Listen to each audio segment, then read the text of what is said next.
Ali lagi tanya, kalau pohon-pohon yang ditanam warga itu termasuk riparian nggak, Mas? Kalau yang Iya, di daerah sepadan? iya termasuk. Karena Oh, termasuk. riparian itu segala jenis tumbuhan, vegetasi kumpulan dari tumbuhan.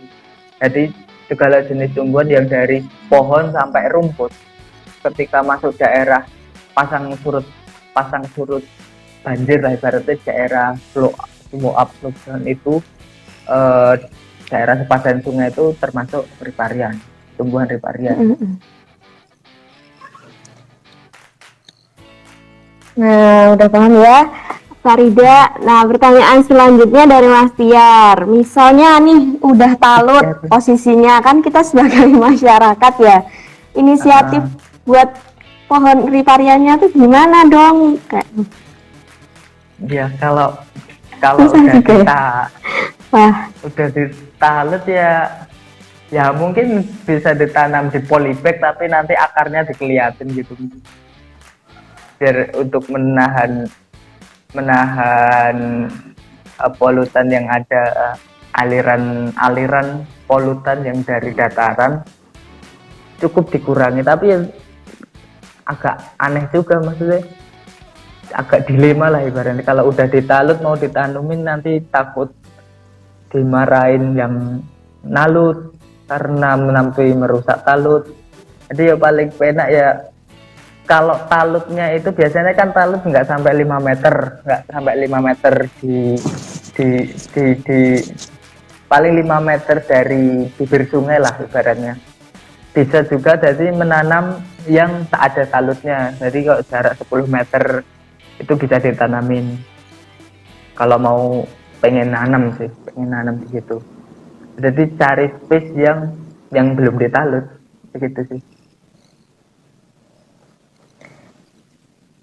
terus pertanyaan lagi dari Mbak Afrinda. Ini dari Semarang nggak sih, Mas, Mbak Afrinda tuh? Cewor Ripari, niku mah, hah? cewor. Oh, Mm, riparian ada invasinya nggak?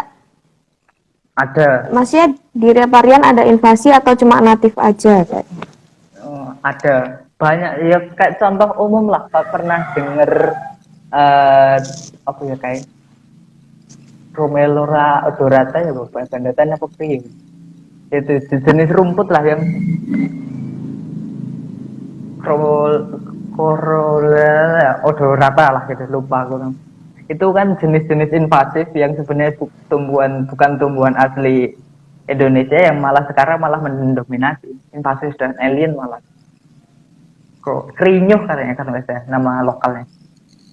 Krinyuh apa bandotan gitu. Jadi itu dulunya invasi terus udah terlanjur masuk gitu kan? Jadi Malah udah sekarang berkembang biak, mendominasi. oh, mendominasi itu malah. Iya, iya, iya. Hmm. Dari tumbuhan yang bisa jenis tanaman apa yang mana sih, ya Allah, yang tidak merusak talut? Oh, Jenis tanaman apa yang tidak merusak talut? yang tidak Rumput-rumputan. merusak talut. Ya mungkin iya rumput-rumputan. Tapi kalau ada pohon jenis jenis ringin, sebenarnya ringin dan gayam lah, gayam itu nggak cukup merusak talut, Oh, gayam asalkan tuh nggak merusak talut. asalkan jaraknya nggak langsung mepet sih, karena memang karakter dari akar gayam itu langsung menembusnya ke bawah, jadi pola tumbuh akarnya itu nggak seperti pohon-pohon jenis ringin yang melebar gitu. Meskipun ringin ada yang berpendapatan beberapa itu nggak bersifat tidak merusak talut, karena karakternya itu mencari sela-sela di akar-akar ringin.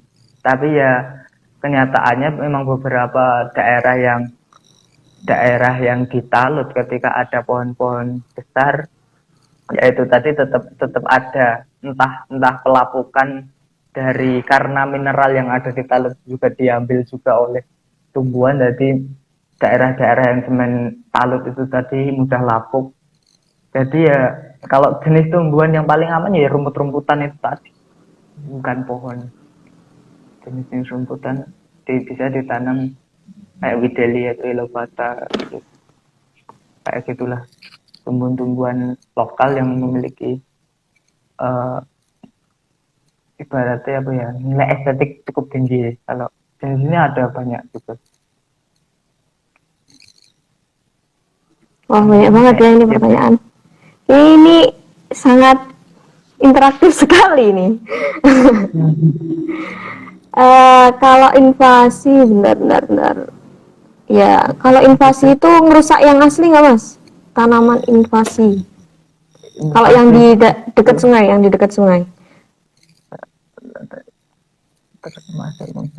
Ya tentu saja ya, kalau merusak karena itu merupakan tumbuhan yang menjadi ancaman kan, yang menjadi ancaman dari spesies-spesies natif atau spesies lokal yang ada. Jadi kalau invasifnya itu tidak mendominasi atau ibaratnya nggak sampai 10% lah dari coveragenya, itu nggak masalah. Tentu saja itu akan tetap dari peranannya riparian sebagai habitat satwa, terus untuk menjaga itu tetap ada. Tapi bahayanya atau bisa dikatakan merusak apabila tumbuhan-tumbuhan invasif itu tadi lebih mendominasi daripada tumbuhan-tumbuhan natif. Ini kayak gitu sih.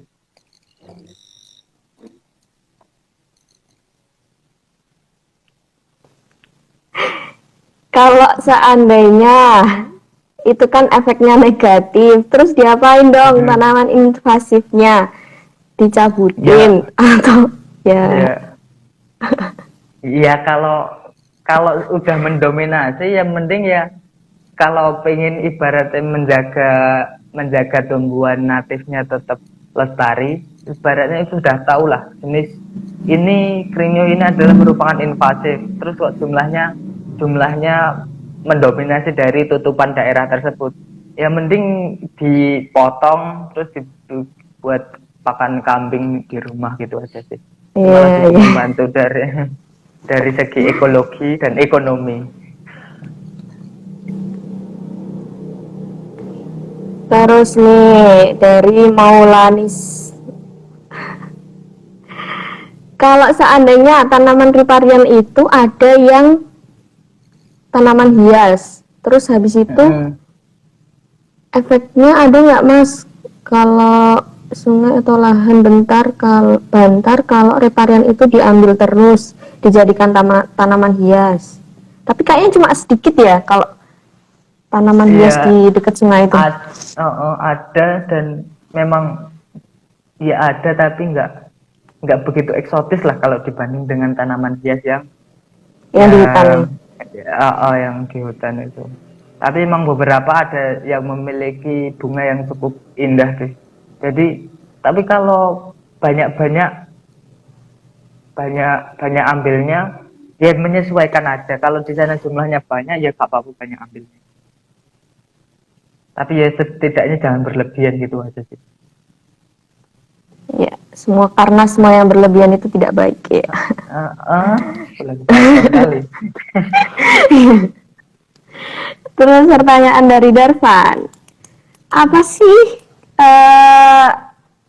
langkah yang harus kita buat kalau seandainya udah ada talut-talut yang udah terlanjur talut beton? Talut beton. Ya mungkin kalau udah talut beton gitu, paling enak untuk tetap menjaga, setidaknya mampu ada proses menjaga mikroiklim, terus menciptakan habitat sungai, ya menanam di daerah yang ibaratnya kan talut nggak sampai, biasanya kalau batas badan sungai 15 meter gitu, nggak semua 15 meter itu kan ditalut semua, disemen semua.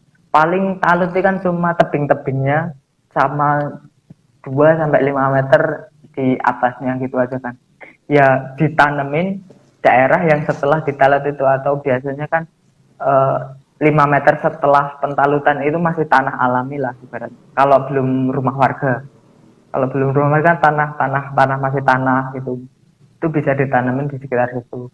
Dan susahnya kalau langsung berbatasan seperti di daerah kota kota Code itu, di Code itu kan langsung itu talut langsung rumah warga. Nah, yang itu yang susah kadang.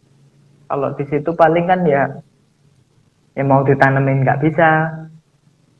Ya menanamin hulu sama hulunya saja sih kalau gitu. Kalau udah di daerah tengah susah susah untuk melakukan penanamannya gitu. Ya, mungkin kayak gitu. Kalau untuk tebingan sungai, baiknya komposisi vegetasinya bagaimana, Mas? Adakah konsep yang dapat diacu jika ada vegetasi di sebuah sungai? Misal, mana yang ditanam pohon, mana yang semak, mana yang grasses atau tumbuhan lantai, kayak gitu. Ya.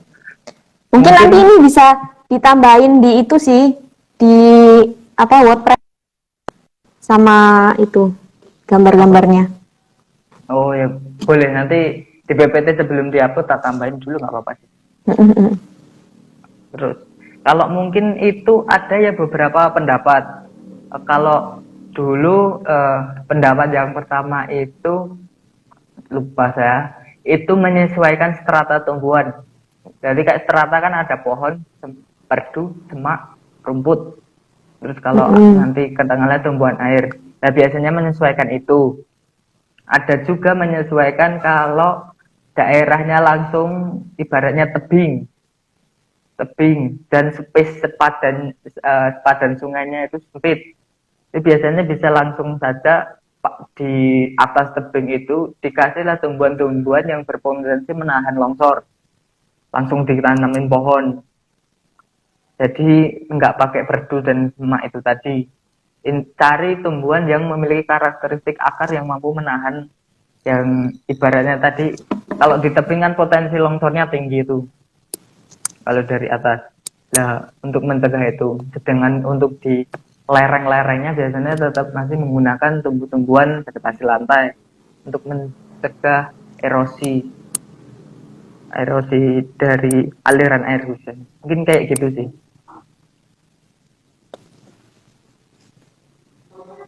Berarti dari semak ke pohon, maksudnya semakin jauh dari sungai, pohonnya semakin jauh kayak gitu. Jadi kayak vegetasi lantai, pertama vegetasi lantai, ada semak, ada perdu, ada pohon, kayak gitu sih. Biasanya kayak gitu.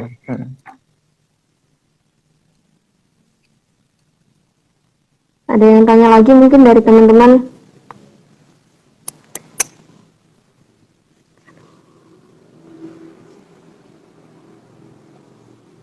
Apa sudah cukup?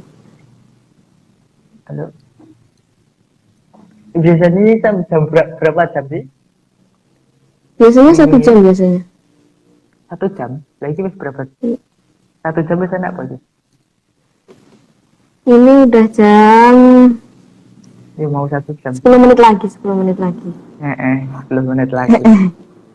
Ini buat penutup aja kali ya? Apa udah selesai? Apa ada yang mau tanya lagi mungkin teman-teman? Bisa langsung DM, nanti aku sebagai admin kasih ke pembicara kita. Jadi vegetasi riparian itu vegetasi yang, ya Allah 2 jam.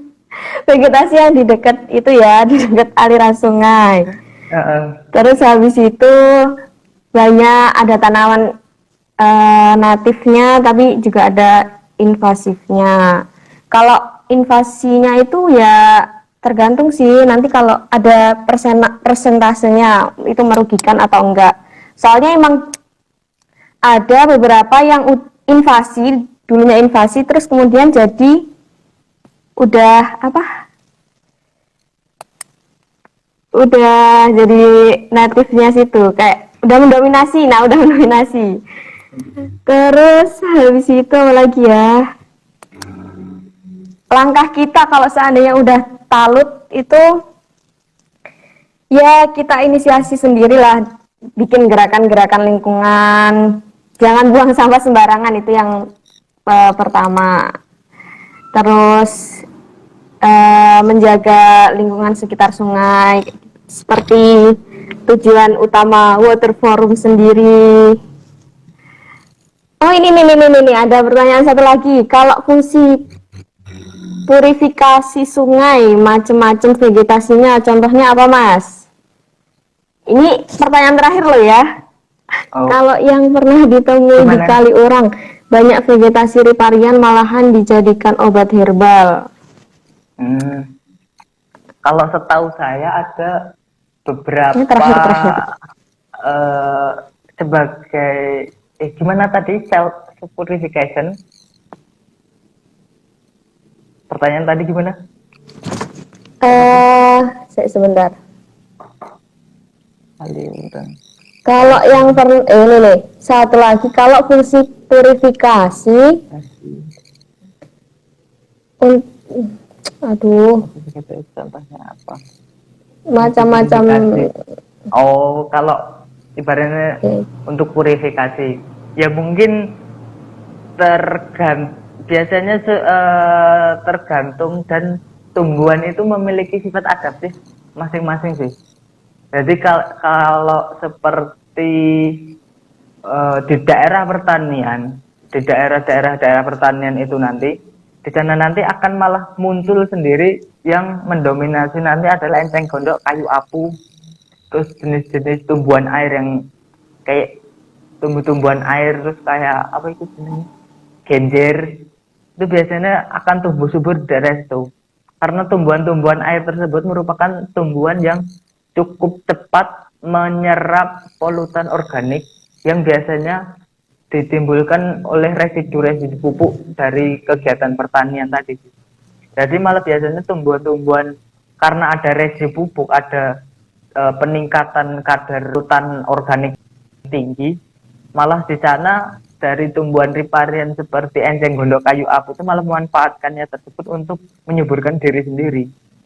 Jadi biasanya malah itu akan mengurangi polutan juga.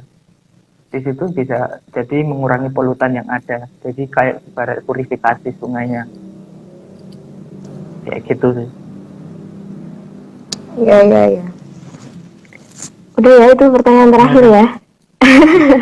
Udah ya. Oke, terima kasih teman-teman yang udah setia menonton hingga akhir.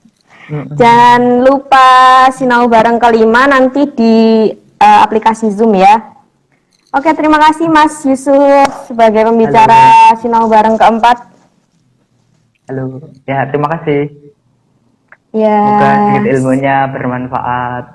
Amin.